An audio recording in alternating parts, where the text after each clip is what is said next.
Come in. Welcome. I'm E.G. Marshall. My tale is about murder, that crime of crimes. Shakespeare said, "Murder, though it have no tongue, speaks with most miraculous organ." And indeed, in this case, the murderer unwittingly convicts himself by saying too much. It is a story with surprising twists and turns, with double crosses on double crosses. Listen to a man being set up to murder. She's dying. Slowly. 10 years, the doctor said. Do you expect me to hang around in the background all that time, waiting for her to die? I'm not going to wait, Bill. Adrian, darling, listen to me. It's a simple decision you have to make, Bill. We'll be penniless. I'll have nothing. Not if she dies while you're still married to her. Not if she dies knowing nothing about me. Not if she dies before she can change her will.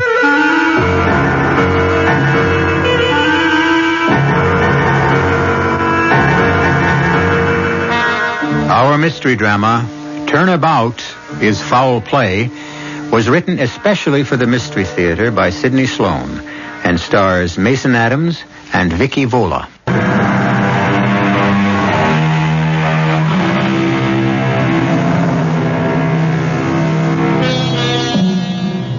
The car pulled into the parking lot of the seedy motel, which bore the name Ritz Manor, Rooms and Meals, Reasonable Rates.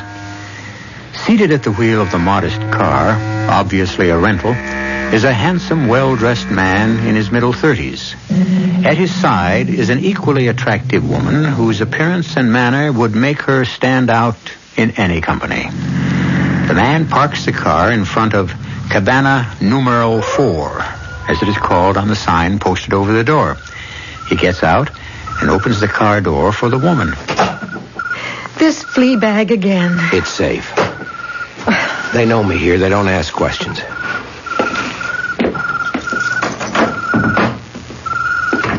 Oh, good Lord, it's stifling in here.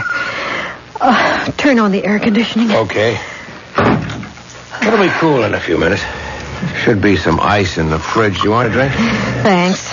I'll take it without adulteration. There you are. Thanks, darling. He's looking at you. Well, that's better. Much better. I hope it improves your mood. You've been in a miserable state from the moment I picked you up. Do you blame me, Bill? Oh, come on, Adrian. Meeting in little out-of-the-way restaurants, going to cheap motels, hiding on side streets, scared stiff we might be seen together. It won't be forever. How long is forever? We've known each other for 2 years. Not now. Not again. Are we going to rehash that old business? No rehash, Bill. We're going to decide what we must do. We can't put it off any longer. Divorce is out. Anne wouldn't stand for it. She can't keep you tied to her if you don't want to stay. Oh, yes, she can.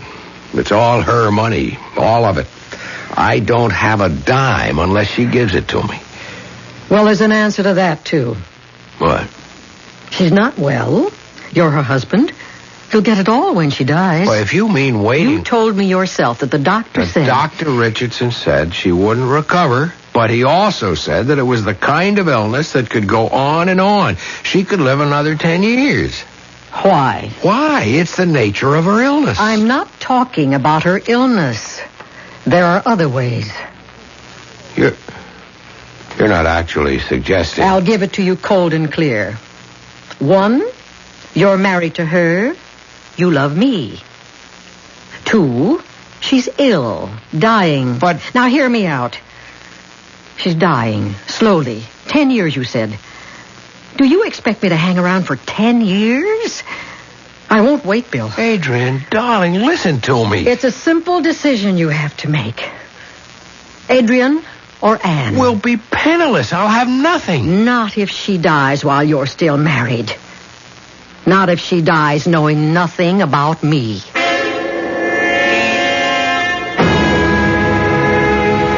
Now, Mrs. Sputtling, I want you to relax completely. I want you to be receptive to my words. Yes, Doctor. But it is not my words which will cure you. You must cure yourself. Oh, but Dr. Lupescu, Dr. Richardson My dear said lady, I said I would not treat your case unless you gave me your full confidence. Has this Dr. Richardson held out any hope for you? No. He's been very honest with me. He told me that my time was limited. There, you see? Words like that can be destructive. They are negative and have no place in my work. You must think and feel positive. You are to get well. Yes, Doctor. Have you sent this Dr. Richardson away? Oh, that would be rather difficult. Why? Well, Dr. Richardson's been an old friend for many years. He'd be hurt. My dear lady, it is obvious that I have little influence on you. And if that is the case, I cannot do you any good. So, madam, I bid you goodbye. I shall not return. Oh, no, please. Oh, please don't go. You give me hope. I'll do anything you ask. You will obey me completely. Yes. Very well. I shall continue. If, however, I feel that you have the slightest doubt, I shall terminate our relationship immediately. There will be no second chance. I understand. And I agree. Very well. Now, I am going to put you to sleep. A gentle sleep. A healing sleep. Now, lean back. Relax. Relax completely. There, that is better. Now, concentrate on my eyes. Look deep into them. Deep. The world is receding. You can feel nothing. You can see nothing but my eyes. Now sleep. Sleep. Mrs. Sperling, you are asleep, but you can hear my voice. You will obey my commands. Answer me. I will obey your commands. You will awaken in a moment or two, and you will feel better than you have felt for a long time. Yes. I am going to give you a post-hypnotic suggestion. You will, after I have been gone an hour, ask for the telephone. It will be brought to your bedside. You will call your attorney, Harold Gifford, and you will ask him to come here next Wednesday at 2 o'clock in the afternoon.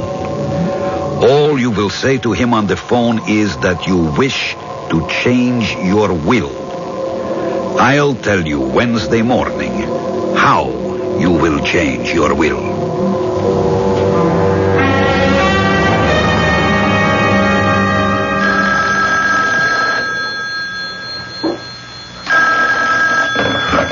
Hello. Bill? Yeah. This is Harold, Bill. I wake you? No, I've been up for hours. What's the good word, Harold? Are you breaking our golf date? No, nothing like that. Mind if I ask you a personal question? Oh, go ahead. You're our lawyer, aren't you? I am also your friend. Bill, Yeah. how are you and Ann getting along? How are we What's a funny question? Fine, I guess. Anything happened recently? A quarrel? Serious misunderstanding? Another woman? No quarrel, no misunderstanding. Ann loves me. I take the fifth on the last question about another woman. Anyway, Ann doesn't know about it. What goes? Forget it. Sorry I woke you. Now, wait a minute. You can't ask me all sorts of personal questions and then hang up without telling me why you're asking them. Has Ann been talking to you? Legal ethics, Bill. Can't answer that. Then she has been talking to you. Bill. About us, that is. I'm her lawyer, Bill. I Hey, can't. to hell with your legal ethics. You were my friend before you were our lawyer. I'm ringing off, Bill. If she wanted a divorce, Wouldn't she have told you if she did? She's changing her will, that's it. She's changing her will. Harold, that's it, isn't it? That's what you've been trying to tell me. I haven't been trying to tell you anything, Bill. Okay, Counselor. Thanks anyway. I'm going to have a talk with her. Leave my name out of it. And by the way, double-check that new doctor of hers, Lupescu. Lupescu, huh? Sure, I'll check him out. And thanks again. You have spoken with your attorney, Mrs. Sperling? I have spoken with him, Doctor. The will is being changed in accordance with your instructions. Good. Now, when I clap my hands, you will awaken, refreshed, and in excellent spirits. There, Mrs. Sperling. How are you feeling? Wonderful. Oh, I feel so relaxed. I told you that you would. Come in. I'm not disturbing anything, am I? No, darling. I want you to meet Dr. Lupescu. Doctor, this is my husband. I do. Anne, dear, whatever happened to Dr. Richardson? Nothing, Bill. But Dr. Lupescu's been able to help me. When old Dr. Richardson couldn't. Mr. Sperling, my services to your wife can be terminated with a word. Well, here's the word. Send me your charges, Dr. Lupescu, or perhaps you'd like a check right now. Bill, you don't know what you're saying. Dr. Lupescu's very necessary to my health. He's done more for me in a short time. Please, madam. Please, do not defend me. I will leave you to settle this matter between you. But you will come back, Doctor. What? You'd ask him to come back Please, after... Mr. Sperling, consider the state of your wife's health before you make irrevocable statements. Well, if you would kindly leave, I'd be able to speak to my wife about the state of her health. Good day.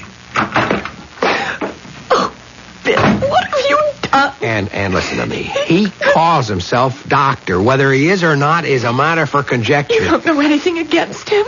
And without knowing, with just your suspicions, you rush in here, you insult them. And listen to me. No, I'm not going to listen to you. You don't have my welfare at heart. He's turning you against me. That I do know. What? What are you saying? What was Harold Gifford doing here yesterday? What? Why do you ask? He was here, wasn't he?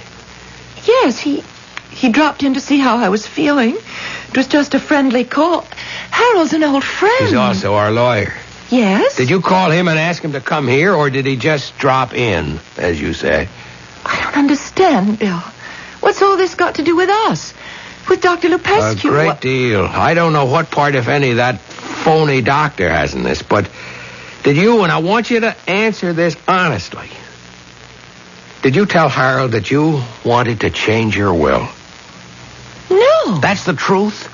Did Harold tell you that I did? No, he couldn't. Confidential matter between attorney and client. Well, then why are you so worked up? Did you think I was cutting you out? I don't know what I thought. Because it isn't true. I love you, Bill. I haven't been much of a wife to you since I came down with this thing. And let's not talk about it. No, we must. There's no point in pretending that I'm going to get well. I'm not. And after I go, everything I have will be yours, Bill. I want it to be that way. Because I love you.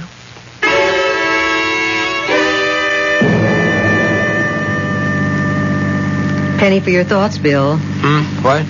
You've been so preoccupied. I'm sorry. Something bothering you? Yeah, plenty. Do you want to tell me? My wife is changing her will. What? How do you know? I know. Gifford called me. He's our lawyer. I'm being cut out. Completely? Oh. A few crumbs might be left for me. I don't expect it'll be much. Okay. What's the next move? I've spoken to her. She denies everything. Can you believe her? I want to, but there's this new Dr. Lupescu. He seems to exert a very strong and a sinister influence. Listen, Bill. And listen carefully. She hasn't much longer. No, Adrian. Adrian, you're urging me to kill her, aren't you? You're telling me to commit murder. No, Bill. Not murder. What? An act of mercy. She's sick. A lingering illness. Wouldn't it be more humane to shorten her agony, her pain, the wait for death? Adrian, please. Okay. Let's consider it selfishly. I love you, and you love me. She stands between us. She's legally your wife. Divorce is impossible. No, it's not impossible. We just wouldn't have the money. I'd stop being a damn parasite and I'd get myself a job. A job? Don't make me laugh. At what? You've never done a thing in your life but play tennis, golf, or backgammon. So all you loved about me was the money I would get. No, Bill. But the money was one of the considerations. With the money out of the picture, it doesn't quite balance. Now let's stop fighting each other and start doing something constructive about it. What do you say, darling? Yeah. Let's go over the road again. Anne is dying. To help her is an act of mercy.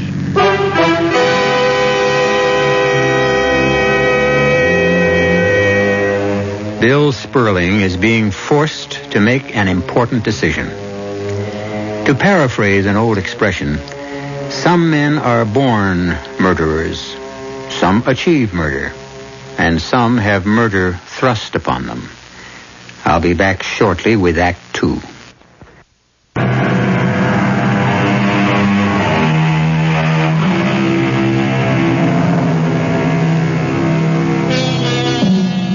The die is cast. The game is set. A woman is to be murdered so that her husband and his friend can live happily ever after on her money. As yet, the marked woman is unaware of the fate in store for her. She calls her attorney and asks him to come to her bedside.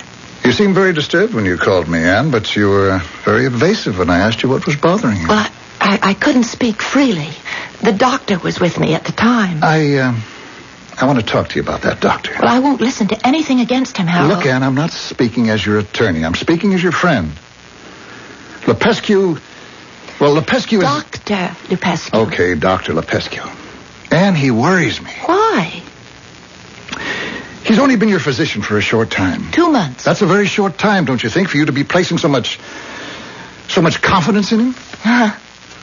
The way you hesitated. I know you were thinking of something else when you said confidence. Well, yes, I was. That guy may be after your money. Oh, Harold, I won't listen to this from you. Well, damn it, Anne, you are changing your will in his favor. Yes. And you've denied it when Bill questioned you. Have you? No, wait a minute. I've told him nothing, but he guessed what you had in mind. Well, I can't control his guessing. Why are you doing this, Anne? Why? Because Dr. Lepescu has great work to accomplish in this world, and my useless money can be the beginning of a great medical research foundation. Bunk. What? Unadulterated bunk. Oh, I'd stop that right now. Look, I've known you, and I've liked you for many years. Okay, I'm sorry. He's a great man. But what about Bill? Why are you cutting him off? I'm going to set up a trust fund that will make... I know. You told me, Anne. You're going to give him a handout, a modest little allowance. Enough to meet his needs. And no more. Harold, I think I must ask you if you intend to carry out my wishes. Sure. But I feel it my duty to... Your duty is to me, your client, to obey my wishes. If you're in your right mind, Anne. I assure you, I know exactly what I'm doing. Do you? Do you really?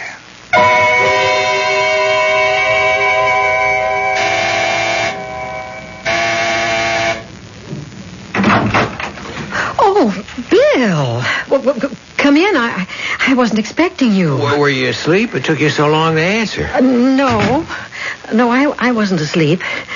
I thought we decided it wasn't a good idea for you to be seen here. I had to talk to you. Look, it has to be done right away. The sooner the better. Gifford has got the will ready for her signature, and I found some scribbled handwritten notes of hers in the wastebasket. Guess how much she's going to leave me? $10,000 a year. I couldn't go 3 months on that. Well, what's the plan? Here, look at this. It's a suicide note. Oh, to my dear husband. It isn't signed. I'll get her to sign it. I'll slip it to her to sign along with a raft of other papers. I have to do this every month to take care of certain business and investment matters. Okay. You'll get her signature. On a typewritten suicide note? How kosher do you think that's going to look? Well, she uses her typewriter for almost all her correspondence. Including suicide notes? If I were the police investigating... I'll get her to sign it. I'll slip it to her to sign along with a raft of other papers. I have to do this every month to take care of certain business and investment matters. Okay, you'll get her signature. On a typewritten suicide note?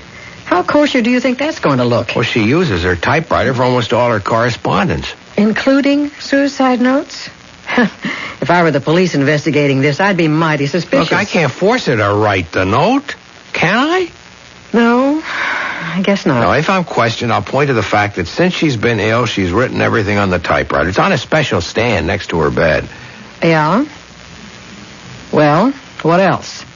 What else is there? A little matter of how it's to be done. Oh, sleeping pills, an overdose. See, every night when I'm home, I bring her a warm glass of milk. In the milk? Yeah.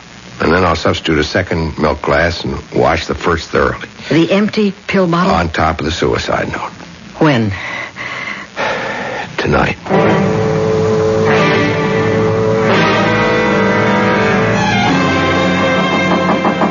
Yes?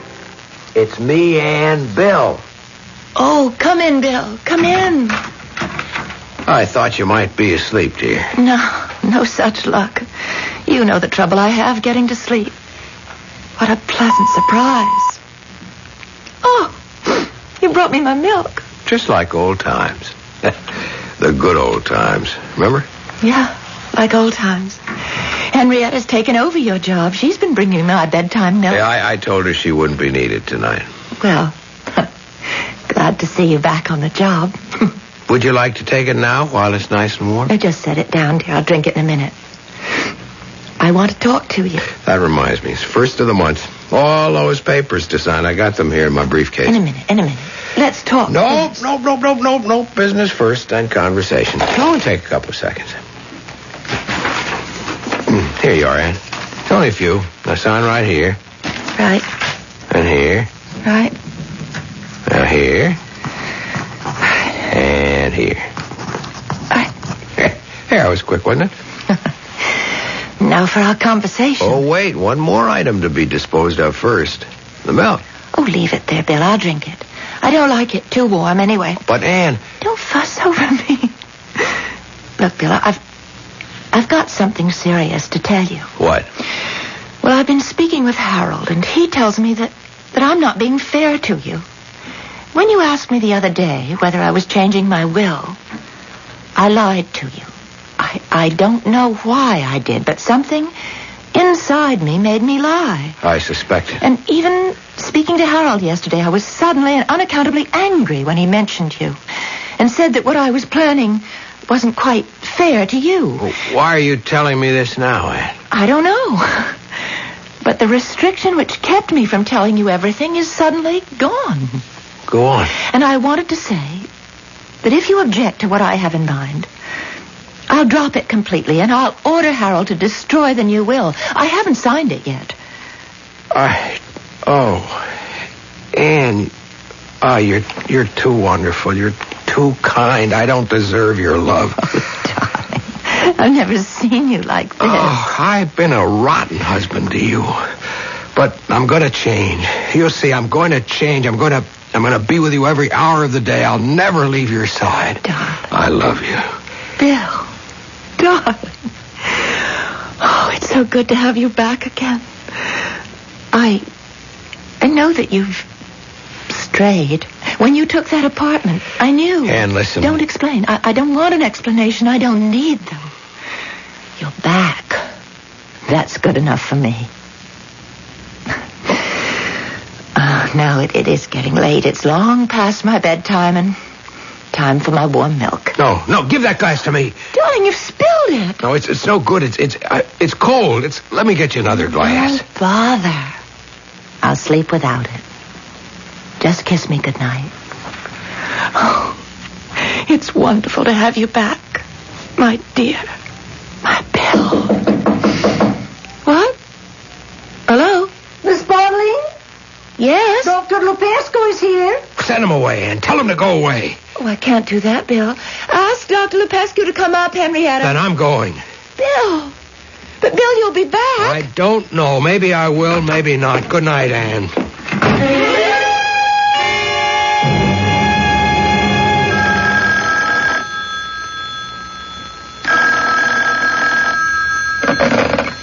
Yes? Adrian, I just came from the house. Yes? I'm afraid that I was interrupted and then... You didn't do it. You didn't? Answer me.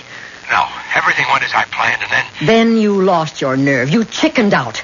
All that money for us and you chickened out at the last minute. No, look, Adrian, you don't understand. She said that she would tell Gifford to destroy the new will. Destroy it?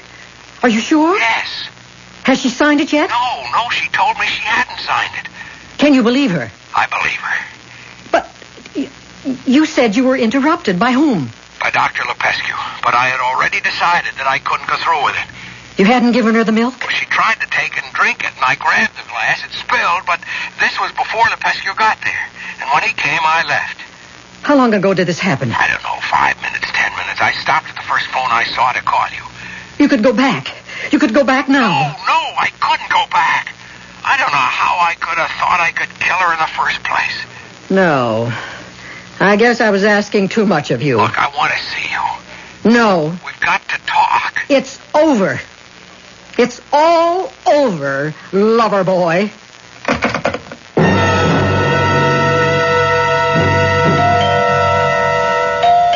Coming. Oh, Harold, come on in. Been trying to reach you for the last 3 days. Where have you been? On my boat. I just got back to the apartment 20 minutes ago. Alone? Alone on the boat? Yeah. I just didn't want to see anybody, talk to anybody. Or listen to the radio? Just the weather reports. I see. Well, it's going to look very bad. What is? You're being gone this time. What does my being away for 3 days have to do with anything? Everybody's been looking for you. Anne is dead. What? Anne? Oh, good Lord. Anne. Look, you don't have to put on a performance for me, Bill. Performance? Everybody knows that your marriage to Anne was anything but perfection. I loved her. That night when I saw her, I realized for the first time in years how much I loved her. I made up my mind that I'd cut out all the nonsense and try to make her last few years a little happier. How did you leave her? Well, the party was a little messed up. I was with her just as she was going to sleep. Henrietta knocked and said that Dr. Lupescu was downstairs, and Anne told her to send him up, and that angered me, and I left. That's about what Henrietta told the police. The police? Yes. Seems that Anne died from an overdose of sleeping pills. Sleeping pills? They were given to her in her warm milk, which she always takes before going to sleep. Henrietta says that you insisted on taking the milk up to her. But she didn't. I mean, I accidentally spilled. I brought her the milk, but she didn't drink it. It spilled. You'll have to see the police, Bill. I suggest that you do it right away. You think that I killed her, don't you? Better try squaring this with the police, Bill. You're wasting your time on me.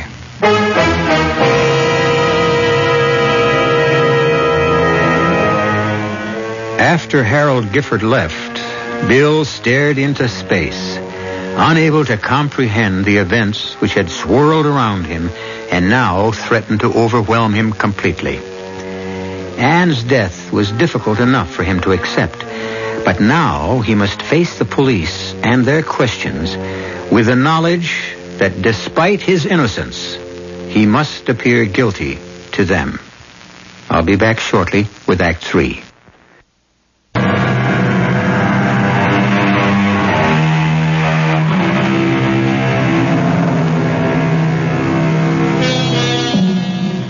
Bill Sperling's life had taken on all the aspects of a nightmare.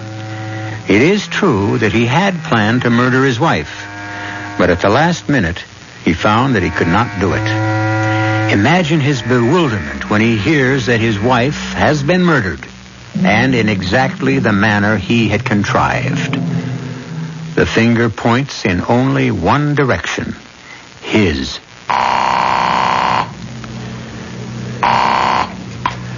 Hello? Adrian? Yes. I've got to see you. No, it's over. Thought we settled all that. It's terribly important. Anne is dead. Strange the way you said that. Strange? She's been dead since last Wednesday night. I heard it on the late news. You act as if you just found out. I have. I've been away on my boat. What? Another story?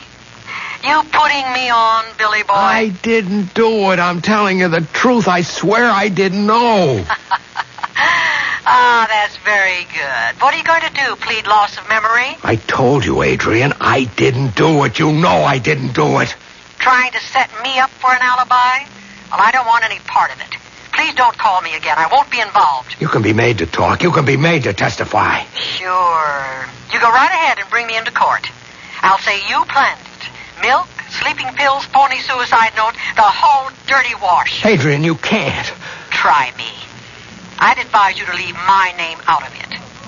Bye. Hello. Hello. Hello. Hello. Hello. Oh, now, come on. Who is that? Yes? Mr. Sperling? William Sperling? Yeah. Sergeant Joseph Marchetti, homicide. Can I come in? Yeah, sure. Come on in. Thanks. Mind if I come right to the point, Mr. Sperling? Please do. Your wife was murdered, Mr. Sperling, and you were a prime suspect. That's purely conjecture, Mr. Sergeant. Sergeant. Mr. Sperling, Sergeant Marchetti. Okay, Sergeant. Are you charging me with my wife's murder? Would you like to hear what I've been able to find out while you were missing for 3 days? I can explain my absence. You'll get plenty of chance to do that. But listen to me first, huh? A guy goes to see his wife. Then he gives her a glass of warm milk. Wait till I finish. A glass of milk has a lot of sleeping tablets melted in it. Enough to knock off a healthy woman. But Mrs. Sperling is a sick woman. Very weak. She goes very fast in spite of all that Dr. Lepescu, he got there a few minutes after she drank the milk, could do to help her. You said murder a moment ago. Isn't it possible that my wife, being in poor health, committed suicide? I'm glad you brought that up, Mr. Sperling. There was a suicide note. Well? We found it later. Yes. It was addressed to you. Typewritten. All my wife's correspondence for the last couple of years was done on the typewriter. She had it next to her bed. Okay, so she typed the note. But it's the signature that bothers me. You can easily determine whether or not it's genuine. Oh, we had a handwriting expert look at it. And? It's her signature, all right. No doubt about that. Only one thing. What? Why should she start off by addressing the letter to my dear husband and then end up by signing it real formal, Anne Sperling? Can you explain that, Mr. Sperling?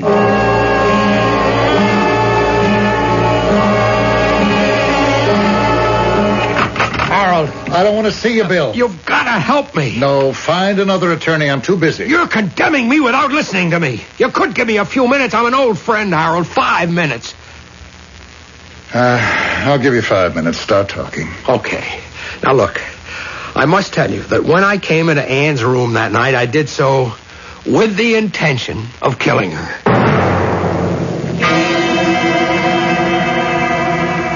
It's going to be a tough job selling that story to a jury, Bill. Changed your mind at the last minute, eh? It's the God's honest truth. Maybe it is. But they're going to think, if he didn't do it, who did? Lepescu. He came in right after I left. Why should he? He was going to get all our money. You're forgetting one very important thing, Bill. The will had not yet been signed by Anne. The only one to gain by her death would be you at that time. Yeah, why should he do it? All he had to do was wait. I don't get it. I mean, he knew that Anne hadn't signed the will. If he killed her, he wouldn't get a dime. Why should he do it? Bill, that's it. He kills Anne, but there's no motive. He's in the clear. And you're sunk. Yeah, but Harold... You come to trial. You're convicted. Life imprisonment. Yeah, but he still doesn't get the money. money. Yes, he can get it. He sues to have the will overturned. The intent of the new will, even if not signed, is for him to get the money. Any lawyer worth his salt could win this case. They'd call me for a witness, subpoena all the papers I've prepared. Harold, you're right. He kills her to make it look like I did it to stop her from signing. Smart. Very smart. But now that we know, we may be able to trap him. Wait a minute. I just thought of something else. Was it just coincidence that he came to see Ann that night? Doctor seeing his patient? So late? Tell me, do you think it possible that he knew I was going to be there? That he came so that he would be taking no chances that I'd lose my nerve? Who would know that you were going to be there? I don't know. Maybe. Anyway, what about Lepescu? Here, I've got his number in my book. Let's see. Here, I have it. Bill, get on the other phone, quick.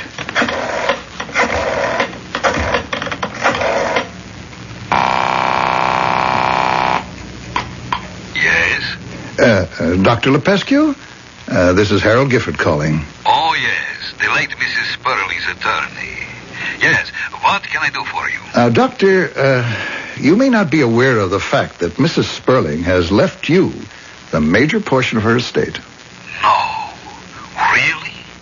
Well, this comes as a complete surprise.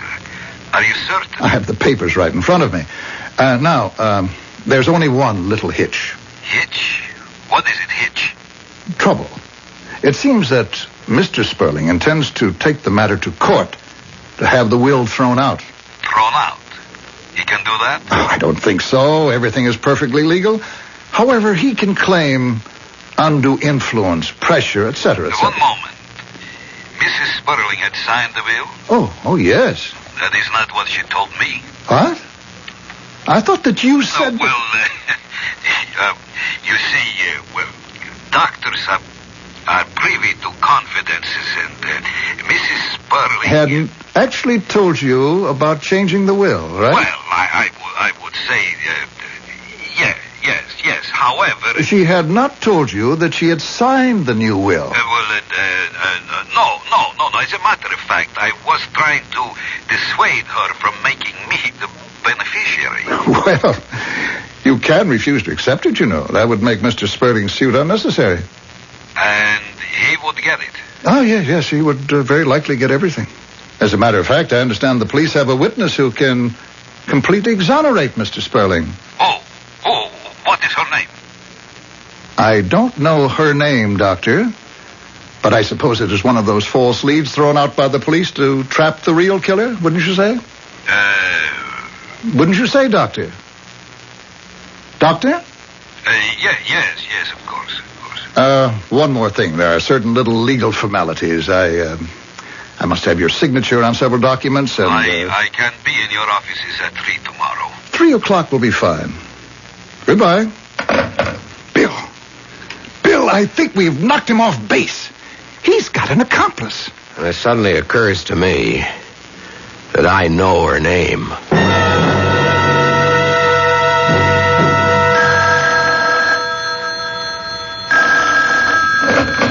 Hello? Adrian? Damn it, Bill. I told you not to Don't try. hang up, please. Now, look, I've got to see you. No, that's impossible. I just heard on the news that you'd been arrested. I'm out on bail. I'm coming over. No, if you come here... Coming. Didn't you plan this thing with me? Bill, you leave me out of this. I warn you, it'll do you no good to involve me. Stay right where you are. I'm coming over.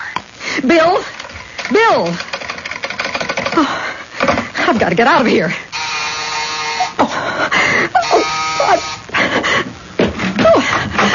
Well, my dear Adrian, where are you going? Frank, Bill just called. He'll be here in a few minutes. Oh, Willie. He was arrested late this afternoon. He posted bail. He's out. He's coming here. I don't believe you are lying. Lying as usual. He mustn't find you here. He'll know everything if he finds us together. I won't be here long, my dear. Only you will be here. But you won't be a very cooperative witness. Witness? Yes, I heard how you have been talking. Who told you that? Mr. Gifford, Mrs. Sperling's lawyer. It's a lie. I wouldn't betray He you. said the police had a witness who could clear Sperling of the murder charge. Only you can do that. He was trying to trick you, don't you see? No, he is too stupid to lie to me. I distinctly remember he said it was a woman. No. He said she. You've fallen into a trap. You've got to get out of here. I don't believe you. You've turned the tables on me. You've thrown in again with Sperling because you think he'll have the money. No. Don't Frank. move away, my dear. No, don't. The needle won't be painful. Don't, please. Please, you're wrong. Don't. Hold still. Don't. You can't run. You can't lie. Please. Ever again. Don't.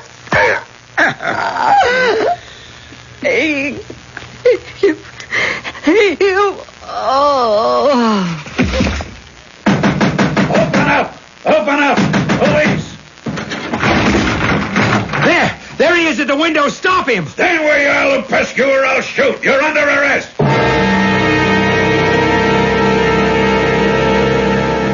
And you'll be interested to know, Bill, that the DA has dropped all charges against you.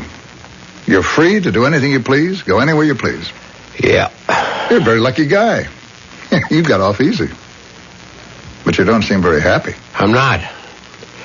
Harold, I realize what a miserable character I am. Well, you'll get over it. The money will help you forget. About that money. Yeah. I want you to set up some sort of thing where it can be given away. Give it away in Ann's name, all of it. I see. What about you? Me? I'll make out. I'll make out.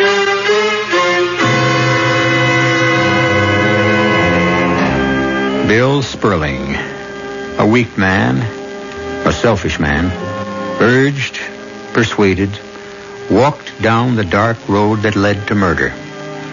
Only a last-second breath of decency deterred him from his purpose and made him realize that he almost killed the one person in the world he loved and who loved him. I'll be back in a moment.